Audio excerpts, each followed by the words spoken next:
wonke lama-CD la ebengisawenzile bengivela nje mhlawumbe ngivela nje ngidishazi ebantwini. Sanbalani molweni yapshe tumelangi Sanbalani molweni yapshe tumelangi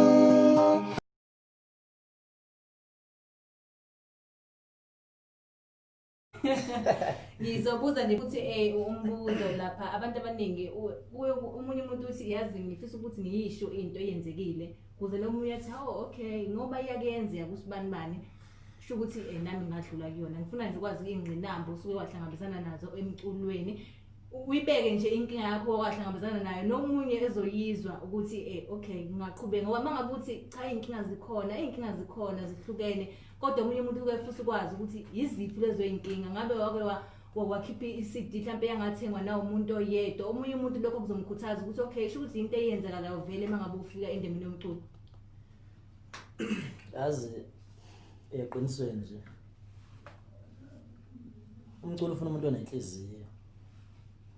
Uma ungenayo inhliziyo impela ungasheshe ushiye ngoba ngisho ukuthi wonke lama-CD la ebengisawenzile bengivela nje mhlawumbe ngivela nje ngidishazi ebantwini. Kodwa kuze kwaqala ukulunga kulama-CD yakamuva engicabanga ukuthi ile nethi ubhinca nale nethi nale sofa silahlana isingileke ivele yafika excella ke yona impela. So umuntu osekhaya into engamkhuthaza ngayo mina ukuthi emculweni kwenzana nanoma iyiphi inkinga nanoma iyiphi kodwa lonke ngafuna ube nesibindi sokufacana nayo ngoba uma kuthiwa ngempela ukhona ukubekezelela lokho kuhlungu lokho osuke ubhene nabo leso sikhathi leso noma lokho kunzima lokho ungagcina ushiye. Kahle hle lento ifuna umuntu onenhliziyo yokubekezela. Ezinye ke zenkinga ngeke ngize ngiyigagule. Angikaze ngikhiphe iCD lingathengwa. Angeke ngiqamba manga kulokho. Kodwa ke ukuthengwa kwawo kuyashiyana ukuthi athengwa kanjani nangizuzana.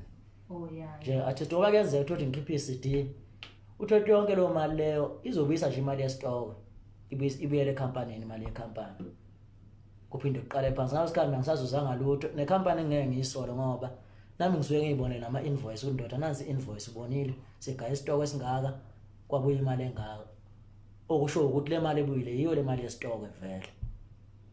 Omunye angaze ayitshele ukuthi yabona iqiniso ngizolibeka abanye baye bethi amakhampani abarobha bahlula ukunderstand nokuqonda isimo suke senzeka ngoba usukubona nawe akusinto osungayibona. Uma ngaba ukholwa cela i-invoice ecompany ngifuna i-invoice. Okanye futhi kwesinye isikhathi ikuvezela ihlazo company ithi yabona ndoda kubuya ngisho imali esigaye ngayo la. Kodwa ngifuna imali kithi. So nje iningi izimo iningi siningi kakhulu ngayibala kushonile la.